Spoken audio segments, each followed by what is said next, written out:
अस्सलामुअलैकुम स्टूडेंट्स। उम्मीद है आप लोग खैरियत से होंगे और आपने अपना प्रीवियस लेक्चर अच्छे से याद कर लिया होगा। आज लेक्चर नंबर 7 में chapter number 1 introduction to biology को हम फर्दर स्टडी करेंगे। हमने प्रीवियस लेक्चर में लेवल ऑफ ऑर्गेनाइजेशन को टिश्यू लेवल तक स्टडी किया था। आज हम इसको ऑर्गन और ऑर्गन सिस्टम लेवल से बायोस्फीयर लेवल तक स्टडी करेंगे। सबसे पहले है हमारे पास organ or organ system. In higher multicellular organism, more than one type of tissues having related functions are organized together and make a unit called organ. Different tissues of an organ perform their specific function and these functions collectively become the function of that organ. For example, stomach is an organ specialized for the digestion of protein and for storing food. Two major types of tissues are present in its structure: epithelial tissue secrete gastric juice for the digestion of protein and muscular tissue perform contraction of stomach walls for grinding of food and moving food to posterior end. So two tissues perform their specific function which collectively become the function of stomach. तो students, जैसा कि आपने previous lecture में study किया था कि sales combine होकर tissues बनाते हैं, बिल्कुल इसी तरह एक से ज़्यादा टिश्यूज़ जब कंबाइन होते हैं तो ऑर्गन बनता है। ऑर्गन में मौजूद मुख्तलिफ टिश्यूज़ अपना अपना काम ही करते हैं और हम उनके सारे कामों को इकट्ठा करके ऑर्गन का काम कह देते हैं। मिसाल के तौर पर आपके पास स्टमक जो है वो एक डाइजेस्टिव ऑर्गन है जो कि प्रोटीन को डाइजेस्ट करता है। इसमें दो तरह के टिश्यूज़ मौजूद होते हैं, एपिथेलियल टिश्यूज़ और मस्कुलर टिश्यूज़। एपिथेलियल टिश्यूज़ ऐसे टिश्यूज़ होते हैं जो कि गैस्ट्रिक जूस रिलीज़ करते हैं ताकि फूड में से प्रोटीन का पार्ट जो है वो डाइजेस्ट हो सके, और मस्कुलर टिश्यूज़ उस गैस्ट्रिक जूस को उस फूड के साथ मिक्स भी करते हैं और फिर उस फूड को ग्राइंड भी करते हैं। तो आपने ये देखा कि यहाँ पे दोनों टिश्यूज़ अपना अपना काम ही कर रहे हैं, लेकिन इनके काम की वजह से प्रोटीन की डाइजेशन हो रही है जो कि स्टमक यानी ऑर्गन का काम है। नेक्स्ट है हमारे पास organ system level. The next level of organization in multicellular organism is the organ system level. Different organs performing related functions are organized together in the form of an organ system. In an organ system, each organ carries out its specific function and the function of all organs appear as the function of the organ system. For example, digestive system is an organ system that carries out the process of digestion. Major organ in its framework are oral cavity, stomach, small intestine, large intestine, liver and pancreas. All these organs help in the process of digestion. The organ system level is complex in plants as compared to animals. This is due to a greater range of function and activities in animals than in plants. तो जैसे आप लोगों ने अभी organ system में देखा, बिल्कुल इसी तरह और हमारे पास जब मुख्तलिफ ऑर्गन्स इकट्ठे होते हैं तो ऑर्गन सिस्टम बनाते हैं, और फिर बिल्कुल उसी तरह ऑर्गन्स अपना अपना काम करेंगे और हम उसको कलेक्टिवली ऑर्गन सिस्टम का काम कह देंगे।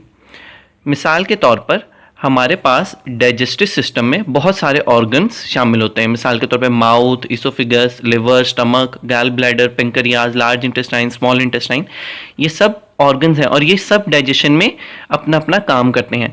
लेकिन हम ओवरऑल क्या कहते हैं कि डाइजेस्टिव सिस्टम ने डाइजेशन कर दी है या डाइजेशन का प्रोसेस कंप्लीट कर दिया है। तो यहाँ पे आपने ये बात देखी कि ऑर्गन्स ने स्पेसिफिकली अपना अपना काम किया और हमने ओवरऑल डाइजेस्टिव सिस्टम का काम कंसीडर किया है। इसके बाद नेक्स्ट है हमारे पास individual level. Different organs and organ system are organised together to form an individual और organism. In organism the function, process and activities of various organs and organ systems are coordinated. For example, when a man is engaged in continuous and hard exercise, not only his muscles are working but also there is an increase in the rate of respiration and heartbeat. This accelerated rate of respiration and heartbeat supplies more oxygen and food to muscles which they need for continuous work. तो students, जब ये different organs और organ system एक body में इकट्ठे होते हैं तो हम उसको इंडिविजुअल नाम देते हैं, यानी एक फ़र्द का नाम देते हैं, एक जानदार का नाम देते हैं। ये ऑर्गन और ऑर्गन सिस्टम आपस में एक दूसरे के साथ कोऑर्डिनेट होकर बॉडी की प्रॉपर फंक्शनिंग में हेल्प करते हैं। मिसाल के तौर पे अगर एक इंसान एक्सरसाइज कर रहा है तो ऐसे टाइम पर सिर्फ उसकी मसल्स ही काम नहीं कर रहे होंगे, बल्कि उसकी सांस लेने के अमल यानी उसके लंग्स भी जो है उसको हेल्प कर रहे होंगे, हार्ट बीट भी उसकी बड़ी हुई होगी तो उसके हार्ट भी उसको हेल्प कर रहा होगा, मतलब कि डिफरेंट ऑर्गन्स उसको उस एक्सरसाइज में हेल्प कर रहे होंगे एक दूसरे से कोऑर्डिनेट करके, ताकि वो एक कंटिन्यूस वर्क जो है वो कर सके। नेक्स्ट है population level. Biologist extend their studies to the population level where they study interactions among member of the same species living in the same habitat. A population is defined as a group of organisms of the same species located at the same place in the same time. For example, human population in Pakistan in 2000 comprises of 173.5 million individuals. Same species के लोग यानी एक ही तरह के लोग एक ही जगह पर एक ही वक्त में अगर रह रहे हों तो हम उसको पॉपुलेशन कहते हैं। मिसाल के तौर पर इंसानों की आबादी हम उसको पॉपुलेशन कंसीडर करेंगे, जानवरों की पॉपुलेशन अलग होगी, प्लांट्स की पॉपुलेशन अलग होगी। और जैसे कि आपने एक एग्जांपल भी देखी कि 2010 में जो ह्यूमन पॉपुलेशन थी वो 173.5 मिलियंस थी। इसके आगे हमारे पास दो साइड बॉक्स में डेफिनेशन है स्पीशीज की, जो वर्ड अभी यूज हुआ था। A species defined as a group of organism capable of interbreeding and producing fertile offspring. ऐसे जानदार जो कि एक दूसरे के साथ मेट कर सकें और एक नया जानदार पैदा कर सकें, हम उनको स्पीशी कंसीडर करते हैं। और habitat means the area of the environment in which organism live. और हैबिटेट एक ऐसा इलाका, इन्वायरमेंट का, माहौल का एक ऐसा इलाका जहाँ पर जानदार रह सकते हों या रहते हों। नेक्स्ट है हमारे पास community level. Community is an assemblage of different population interacting with one and other with in the same environment. Population में हमने स्टडी किया था कि हमारे पास सेम स्पीशी होगी, लेकिन कम्युनिटी में हमारे पास जब डिफरेंट स्पीशीज़ एक जगह पर एक टाइम में रहें और एक दूसरे से इंटरेक्ट करें तो वो कम्युनिटी बनाती हैं। अ फॉरेस्ट में बी कंसिडर एज कम्युनिटी। आप ये भी कह सकते हैं कि जब बहुत सारी पॉपुलेशंस एक जगह पर एक टाइम पर रहें तो वो कम्युनिटी बनाती हैं। मिसाल के तौर पे फॉरेस्ट जो है वो एक कम्युनिटी है। It includes different plant, micro organism, fungi and animal species. Communities are collection of organism in which one population में इंक्रीज एंड अदर में decrease. Some communities are complex, e.g. a forest community, a pond community. Other communities may be simple, e.g. a fallen log with various population under it. In a simple community, number and size of populations is limited, so any change in biotic or abiotic factors may have drastic and long-lasting effect.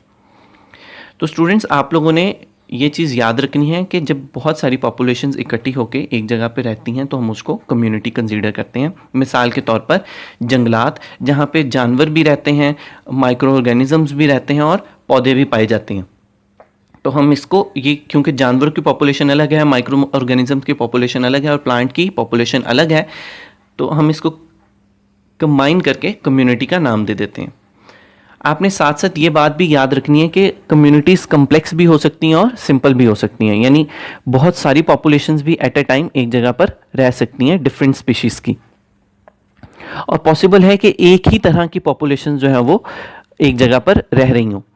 इसके अलावा आप लोगों ने ये बात भी याद रखनी है कि अगर कम्युनिटी में कोई भी ज़रा सा भी चेंज आता है तो वो एक लॉन्ग लास्टिंग इफेक्ट कम्युनिटी पे डाल सकता है, और किसी एक पॉपुलेशन के इंक्रीज होने से दूसरी पॉपुलेशन की डिक्रीज या डिक्रीमेंट हो सकता है। मिसाल के तौर पर जब इंसानों की पॉपुलेशन बढ़ती है तो ऐसे टाइम पे इंसानों को रहने के लिए जगह चाहिए होती है और वो दरख्तों को, पौधों को काट देते हैं। तो जैसे ही ह्यूमन पॉपुलेशन की ग्रोथ बढ़ी है, प्लांट की पॉपुलेशन की ग्रोथ कम हो गई है। नेक्स्ट लास्ट टॉपिक है हमारे पास biosphere level. The part of the earth inhabited by organisms communities is known as biosphere. It constitute all ecosystem areas where living organisms interact with the non-living components of the environment and is also called as the zone of life on earth. और जब मुख्तलिफ communities एक दूसरे के साथ एक जगह पर रहें तो हम उसको बायोस्फीयर का नाम देते हैं। लेकिन आपने साथ ये भी याद रखना है कि इसमें बायोस्फीयर में ऐसी चीज़ें भी शामिल होंगी जो कि गैर जानदार हों, जिनमें ज़िंदगी ना हो लेकिन वो ज़िंदगी के लिए ज़रूरी हो। मिसाल के तौर पर हवा, पानी, टेम्परेचर वगैरह, ये हमारी ज़िंदगी के लिए ज़रूरी हैं। तो ऐसी जगह जहाँ पे ये चीज़ें भी मौजूद हों और फिर कम्युनिटीज़ मौजूद हों और इनके आपस में ताल्लुकात कायम हुए हों, हम इसको जो है वो ऐसे लेवल को हम बायोस्फीयर लेवल कंसीडर करते हैं और हम इसको zone of life on earth भी कंसीडर करते हैं। तो स्टूडेंट्स अब इस टॉपिक का एक ओवरव्यू देख लेते हैं। जब टिश्यूज़ कंबाइन हुए तो ऑर्गन बना, ऑर्गन कंबाइन हुए तो ऑर्गन सिस्टम, और जब ऑर्गन सिस्टम एक बॉडी में कंबाइन हुए तो हमने उसको इंडिविजुअल का नाम दिया। जब सेम स्पीशी के इंडिविजुअल्स एक जगह पर एक टाइम पर रहने लगे तो हमने उसे पॉपुलेशन का नाम दिया। और जब डिफरेंट पॉपुलेशंस एक जगह पर एक टाइम पर रहना शुरू हुई तो हमने उनको कम्युनिटी का नाम दिया।